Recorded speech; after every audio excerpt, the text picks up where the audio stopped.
I'm doing the cruise ships. I just got a Norwegian. Yeah, I saw that, dude. Norwegian is dope, bro. The pay is ridiculous. Yeah. Yeah. Do you want to do it? You should do it, bro. I get nervous, dude. Why? The boats? The boats, man. You can't even tell. You don't even know. You're literally so busy the whole time. I know, but I get it. I love it, dude. I was just did a week right now. I just did a week. I went to Mexico, came back twice.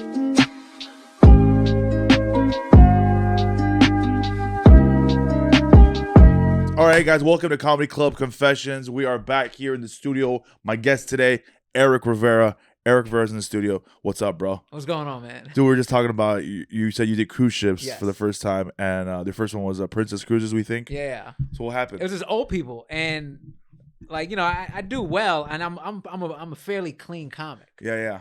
You're very clean, actually. Very clean, yeah. Like I can. I don't think I've ever heard you curse. I can teeter on the line and insinuate stuff. Like I this was back then when I was doing a bit about like my wife giving birth. I never say vagina or nothing like that. I don't get grotesque. Yeah. I do corporates, but every night someone was complaining on this cruise ship. Oh, wow. Like, this comic is too dirty. This comic is too. No way. And I was like, me.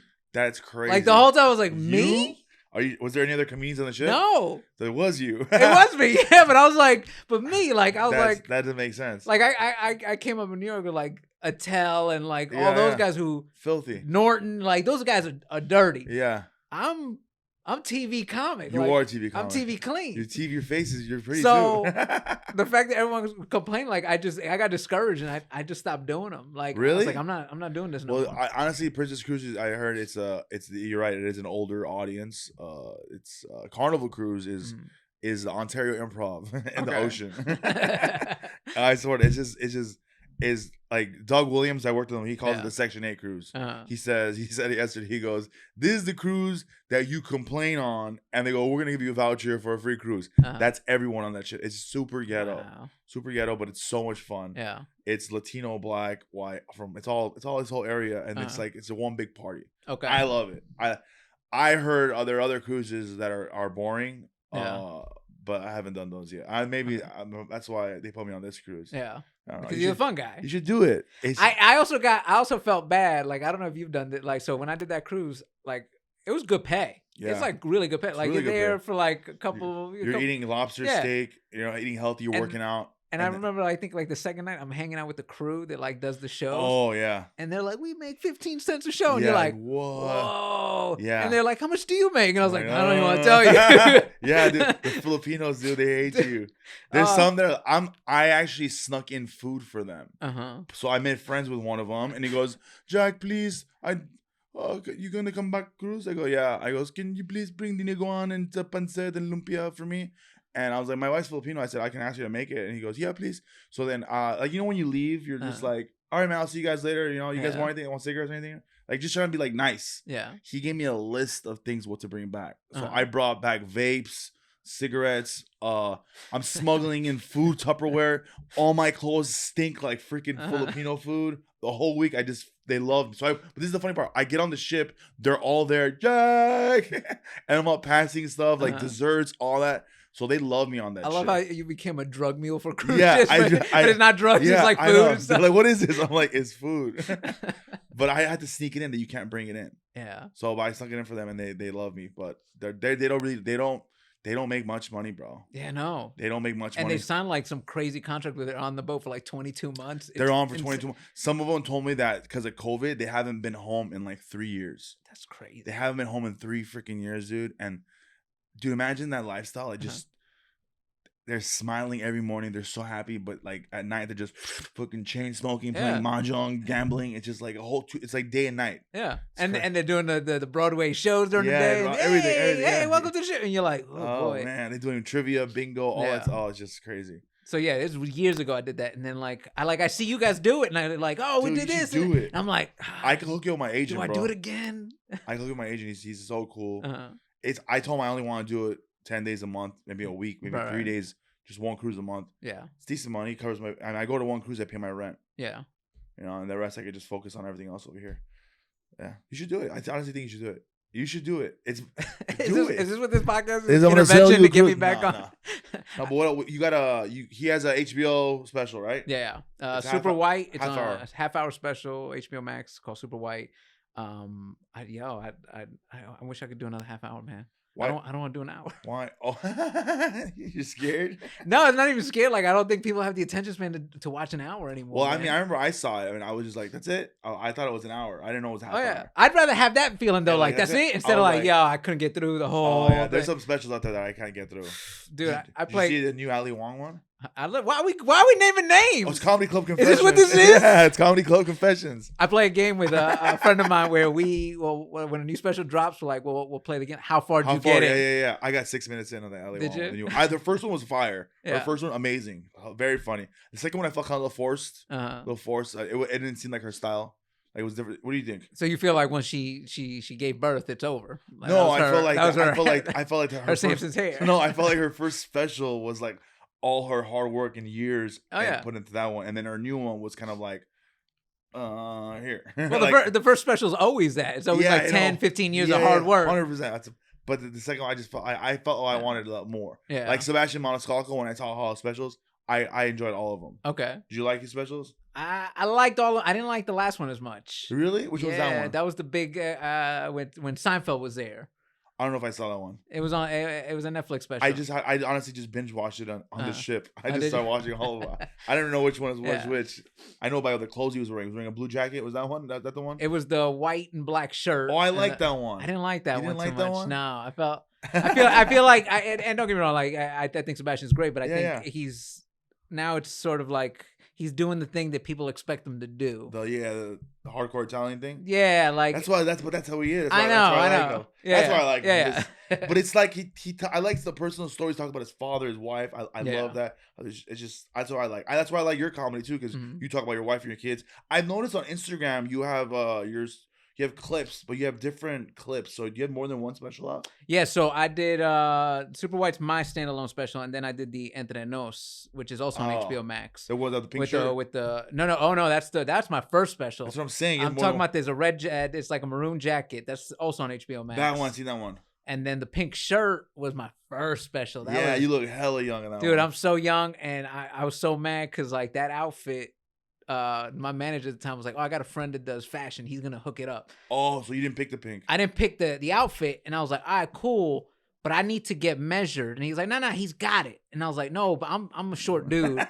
So like I know how certain clothes fits on me. So anytime people see that special, they go, "Yo, why's that shirt so big?" I'm like, I said they should have measured me.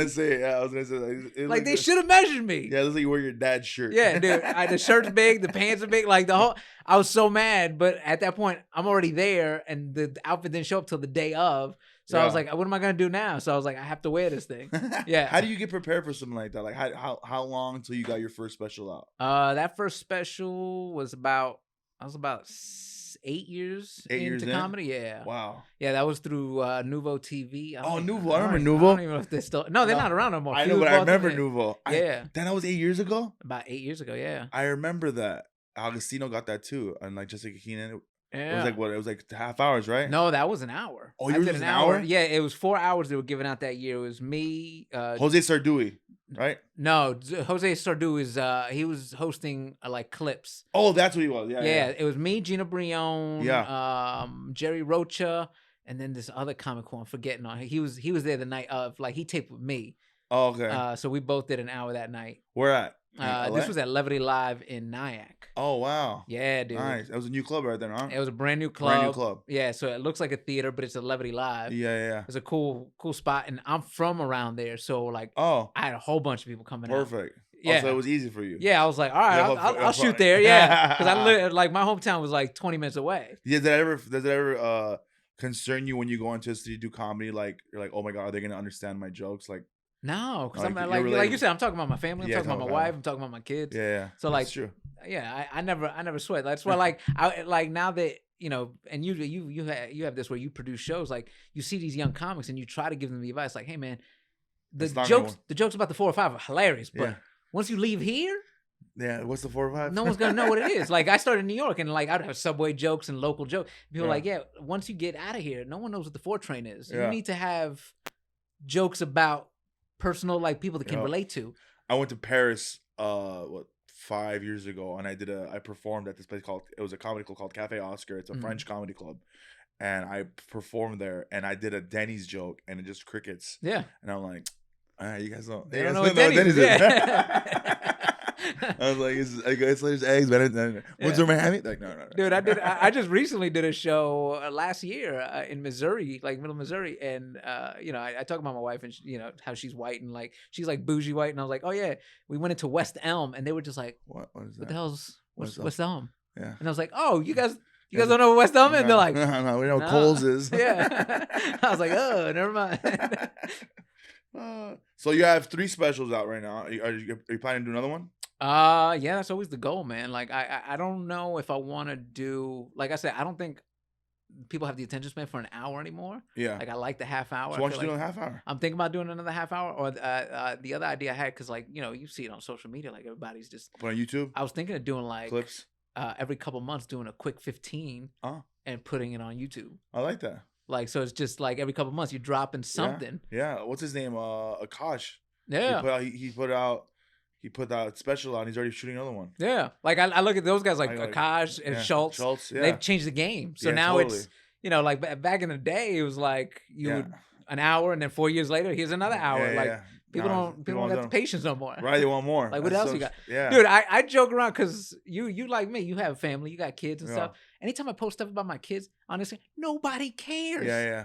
I'll post a picture like, here's my kids, look how adorable they are. Yeah. It's like, thumbs down. Yeah. I post a clip of it's like 100,000 views, and you're like, yeah, but what about my kids? Yeah, I literally volunteer at Burbank Parks and Recs. I coach kids. I saw that post. And it got like eight likes. I'm like, dude, I'm volunteering. I'm as a blind kid on the team. I'm like, no one cares. I was like, look at this dude. He's like the real life Coach Carter. Like he's giving time. Nobody cares. But you could just do a TikTok video, and they're like, keep dancing, monkey. We don't care about you and your good deeds. Because my wife will hit me up sometimes like, why don't you post about me? I'm like, because no one cares. Nobody cares. Nobody wants to see your face. Nobody wants to see me in love. Nobody wants to see my kids. Yeah, what a good dad I am. They don't care. They don't care. No. They don't. People are just so selfish. Like, we got feelings, dude. Yeah. That's so true, man. Actually, you know what? I forget what comic told me this, but they told me that comics that are married or have girlfriends sell less tickets. Mm-hmm. It's true. That are married? That are. Oh, I don't know. Like they said, like, oh, I don't. I forget who it was, but they told me, it's like, I don't tell people my relationship status because I'll sell less tickets. That sounds like a dude that's cheating, dude. Right? Because Kevin Hart sells all the tickets. That's what I'm saying, right? Yeah. Like that doesn't make sense. Yeah. Sebastian selling tickets. Yeah, totally. Yeah. I think Jeff Garcia told me that one. Oh, yeah. Yeah, that sounds about right. So tell me the story. Comedy Club Confessions. Well, it's I think we've done this before. Tell me something new. Anything you want to talk about? Like you have a story or anything? I'm trying to think, man. Anything on your head that's happened in the past or present? Someone, or maybe a good story too. It doesn't have to be bad. No, because you text me like somebody I don't. Someone you don't like. Well, I'll tell you what. I'm gonna put him on. Like this was the manager with that special. Back to that first special. The Nouveau one. Got it. So this dude, he was like, yo, he gave me the hard sell. Like, this is why I should manage you. I manage all these people. I was the only comic. He was like, I'm gonna take care of you. Right? And don't get me wrong, like his roster was like, from a distance, you're like, oh, that's not a bad roster. But then I'm looking at him like, I don't know about this roster. Yeah. Who was it? Like he managed comedians or no. Singers? So he had some actors, and then he had actors that were like, he had the 2 biggest little people on his roster. Oh, really? Like he had Vern Troyer, the dude from Austin Powers, and then he had Chewy from Chelsea Lately. Oh my gosh! And then you, a couple actors, and then me, and I was like, they're getting taller. Yeah, he was in height order. He was like, I need somebody 5'6", Erik Rivera. So yeah, this dude he was like, oh, this is what we're gonna do. Like you get that spiel. Like, and for a while I was unrepresented because I was like, I hate the spiel. Like I feel like almost like a skeevy car salesman, like, hey, what can I do to put you in this car? And you're like, I don't really want that car, dude. I want that car. So this dude, he gets me the fashion designer who gives me this awful outfit. I'm already upset. Strike one, yeah. I'm already upset. That special, I'll be 100% transparent. I got paid no money for. Wow. I got no money for that special. That's scandalous. $0? $0. Not even gas money? Nothing. For a set? Nothing. That's crazy. They go exposure. They're like, it's exposure. And what happens is with these specials, we have an overhead, so we have to pay off the staff and the overhead first, and we made no money. But if there's profits in the future, then you'll get residuals. I haven't seen a dime. Yeah, you made more on YouTube. Yeah, so you would have made something on YouTube. My manager's telling me like, nah, this is a good deal. This guy was awful at his job. I'm shocked he's still in business. He's in business though? He's still in business. Oh my God. I make no money on this special. Okay. Then this is about the time I start doing a development deal with Eva Longoria. Okay. Right? The contract comes in. The contract is awful. Right? My lawyer's like, do not sign this contract. Yeah. This contract is bad. She's like, I can't bless this but he's like, you got to sign this contract. Oh. He's like, I got these agents. They want to work with you. It was with Paradigm Agency at the time. He's like, they want to work with, this is going to be great for us. Right? So I signed the contract. Oh. So like, and to give you the terms, like, if you look at like Everybody Loves Raymond or like Seinfeld, like when you develop a show, you usually get, some kind of, if you don't get the created by credit, you get money. You get inspired by stand-up. I didn't have that clause. Okay. So this show could have been about anybody. Then you get money to develop. The producer's like, what the hell? Yeah. Then you get money to develop. I got none of that. He got it. The writer got it. But the manager got something. The manager got nothing. Because the manager doesn't get paid unless I get paid. So boom, I don't get that credit. I don't get executive producer credit. They're like, no, they bumped me down to producer credit. Like if this is your show and you're developing you should have executive producer credit on it. What the hell? Then on the talent side of it, they don't even have me as the star on the show. Show's based on me and my comedy. So like all these points, like, and I'm so young, I don't know. Like this is why, like, anytime comics ask me questions, like I'm like, yo, learn from me. Look, I took this awful road. Don't sign this. How much you should have gotten? So on most things like that, like if you're writing, you should get a fee for that. Like $15K. Dude, at least, right? $15K? Man, let me tell you something. When 20, you sell a pilot, 30? If a network or studio buys, if a studio buys a pilot, it's anywhere from $100 to $250K. And you got nothing. I got zero. So the writer, whoever that was, he got that money. Did you get an article? At least on the yeah, I got the deadline article. Deadline article. You should frame that. It should have been me. Should have been me sad. Yeah. Then with the talent deal, you should get anywhere from $25 to $50K. Oh my God. Just to be attached. That's to a house, bro. Yeah, I got none of that. Right? I get no. I'm barely attached to this project. Someone got the money. Yeah, no. The producers, writers, producers, the studio, they all got Eva the money. Longoria made money. She made money. She had a deal with whoever we were with. Oh, okay. So I signed this deal. We write the pilot script. The show doesn't go. I immediately get dropped by Paradigm. Oh. Like I find out about this on a Wednesday. Oh. On Friday, they're like, listen. How can you not talk about this on stage? They're like, listen, this was we had a good run. I was like, I just signed with you guys. It's like a couple weeks ago. What are you talking about? We had a good run. Oh my God. Right. My manager and a buddy of mine, this comic, Lenny Marcus, really funny dude from New York. He always had this quip. He was like, listen, it's time to drop your manager anytime you were like, all right, what are we doing here? And the first thing he tells us, all right, we got to do is we got to get new headshots. Oh, so, man. I'm already screwed on the special. Yeah, I'm already screwed on the special. I'm already screwed on this thing. So I go in to meet with him, like, yo, what are we doing? He's like, all right, first thing we got to do. He says it, dude, verbatim. We got to get new headshots. And I'm like, it's the headshots that's gonna stopping me from getting stuff. You need to update your LA casting profile. We got to update these headshots. So like, I was like, yo, real quick, have I paid you recently? He's like, nah. I was like, oh, okay. That's because I haven't made money. That's why you're not making money. Yeah. Like, we need to make money here. Yeah. And he's like, oh, you just got to be patient. I got a plan. I was like, dude, like, you maybe sign. And this guy's still working. Still working. What's his name? His name's Ray Hughes. Ray Hughes. So wait, here's the kicker. So I'm after all of this, I'm like, yo, this is not going. I fire him. I'm like, yo, this ain't working, dude. Like, I thought there was gonna be a plan. Like, I don't see what the plan is, and I don't think we're a good fit. I don't think you get comedy. I don't think I'm the right guy for your roster. A week later, I get an email from him. My man sends me a bill. A bill. Right? So backtrack. I'm shooting the special in New York. He goes, yo, you want me to come? And I was like, if you want to come, sure.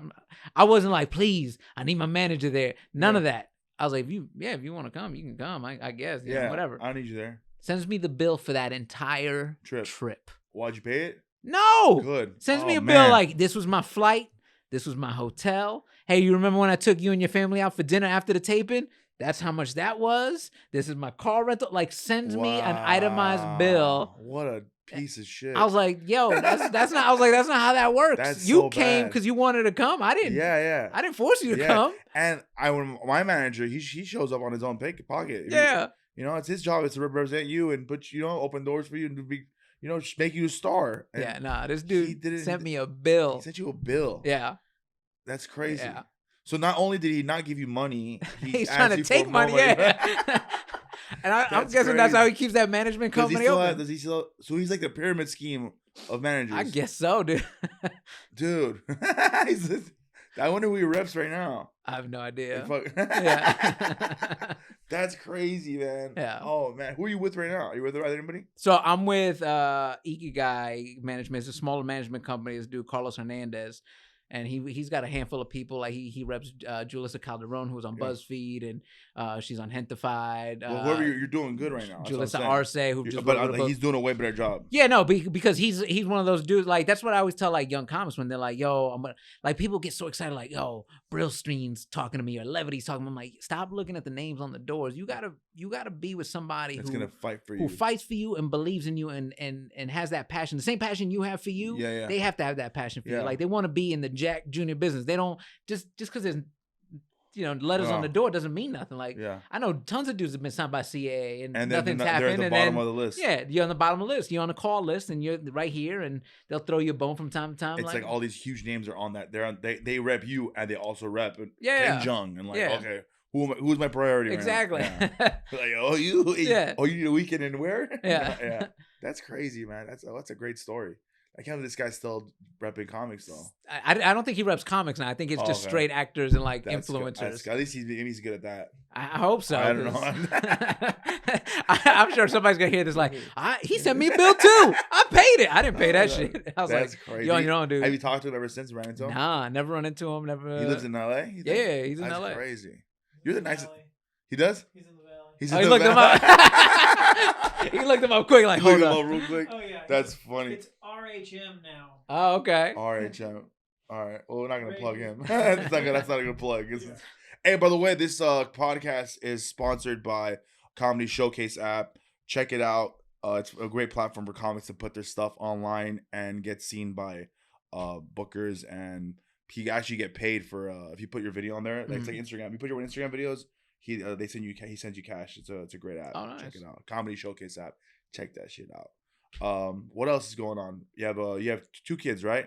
2 boys, 9 and 5. You want a girl? Nah, man, we done. You done? We're shutting it down. You snip? I know, not yet, but you're going to? Yeah. Really? Yeah. That's the conversation that you. That's the conversation because right after birth, she got the thing whatever it is inside the IUD. Stop, yeah. So now it's like that's expiring soon. She's like, does that really work? I think so. We haven't had no kids, Jack. Yeah. Yeah, I remember some girl told me she had that. She goes, "Can you take it out, or once it's in, it's in?" Once it's in, it's in. Okay, so I was dating a girl. Well, this is like 8 or 9 years ago. She said she had that, right? She had that, and she couldn't get pregnant. So we would have like unprotected sex, and then I used to, finish and all that, and then kind of find out, we stopped talking, and then now I seen her. She has the kids, like she had a kid, and I'm like, you said it's like for 10 years, like so it's like I didn't think that really worked. Did you start doing the math? Like, I was like, here's one. I was like, is that mine? No. Can't be mine. No, man.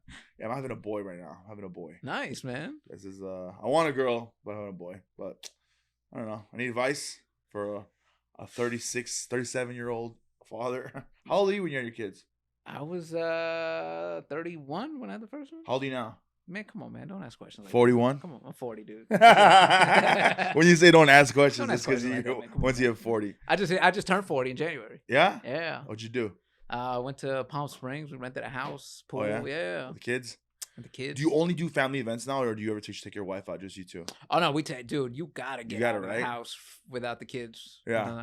Like you're lucky you got family nearby. Like we don't have family, so we can't even like drop the kids off for like a weekend. Like, hey, like they're always there. Yeah. But we that's you gotta take advantage. Go out with just your wife, because man, you lose your damn mind. So let me ask you a question, because you go on the road. You're on the road a lot. Do your kids call you when you're on the road? Yeah, we FaceTime. I'll FaceTime before they go to bed. See, my son don't even FaceTime me at all, dude. My son only calls me when he wants something. How old is he? He's 13. Yeah, that dude. My 5-year-old. Yeah. Oh, he's 5. Okay. My 5-year-old. I joke around on stage like he's my favorite, but he kind of is, because he's still like at that age where he's like, I love you, Dad, you're the best. Hugs, kisses like on the mouth. He has no shame. That's awesome. Like the 9-year-old is starting to get too cool. He's like, Dad, stop. Like I hug him and he's just like, ugh. Like, so yeah, like I'm expecting as he gets older, it's gonna be less and less. Do you your wife and do you guys have like strict rules? Are you guys on the same page? Like if you're like, bedtime 9 p.m. go to bed. Oh yeah. You're on the same page. Oh yeah. See, me and mine, we don't do that. We always bump heads. Like I'm like, I want them to go to bed early, so they wake up early without she's still like these. Her kids are my kids are our kids. Her oldest is 17, about to be 18, and the other one's 13, and she still wakes up early to wake them up. And I'm like, nah, 13. That's having an alarm clock, man. Old, right? I said, because when she wakes up, she wakes me up, and I'm up, and I'm just up. I'm like, if I gotta get up, I'm like, have them wake, and just I wanted to see if it changed at all, but it's just us. Okay. Nah, right now they're still young enough where I get them up in the morning, because I get up anyway to run. Yeah. So then I come back and I wake them up to get them ready for school. Oh, okay. Yeah. Do they want to be comedians? The older one, he's got my wife's personality. He's very shy. He does not like attention. Like he's playing Little League now, and I was like, "Yo, man, you wanna be a pitcher? Like I'll help you. I'll start." And he's like, "I don't know, because then everybody's looking at me." Like, I'm like, "Who are you?" And here's the other one. The little one, dude. That kid is me on a whole different level. Yeah. Like, so right now he's playing t-ball, and in t-ball, like there's no outs, like there's no. But I've taught him like, yo, if the ball's hit, go pick it up and then tag the runner, because half the kids don't start running. They're looking around. They don't know what's happening. Yeah. Like he's the only kid right now in t-ball that gets outs. Oh, really? And then like people cheer, and my man starts waving at the crowd. Like he's throwing kisses. I'm like, yo, this kid is a whole new level of me. I love that. All right, man. Well, this is episode Comedy Club Confessions with Erik Rivera. Where can they find you? Look at the camera. ErikRivera.com, Instagram, Erik Rivera Comedy, TikTok, Twitter, Facebook. I'm on all of that. And upcoming dates? Anywhere you going anywhere? No, right now just staying local. I produce and created Brownish Live. Oh yeah, we didn't talk about that, dude. Yeah, we're on Los Angeles, Long Beach, San Diego, and now New York. So, dude, it's such a good show. I've done it before. It's explain what Brownish Live is. Sure. So Brownish Live is for the longest time there was no Latin comedy nights. Improv used to have one, Laugh Factory used to have one, and they went away. And it's like we're still here. So I rebranded it and just it's a showcase for Latin comics, like new and old, and trying to get everybody the stage time and spotlight. And it's not your normal Latino show; it's just Mexican comics. Yeah. You have comics from everywhere, right? Yeah, I've had Dominicans, I've had Chilean, I've had Mexican, I've had Puerto Rican, Venezuelan, like everybody. Like I try to give that full spectrum. And I love it because everyone has a different accent, and they're all Latino. Heck cool. Yeah, dude. Oh yeah. Well, thank you for being on there, bro. I appreciate you. That's it. Boom.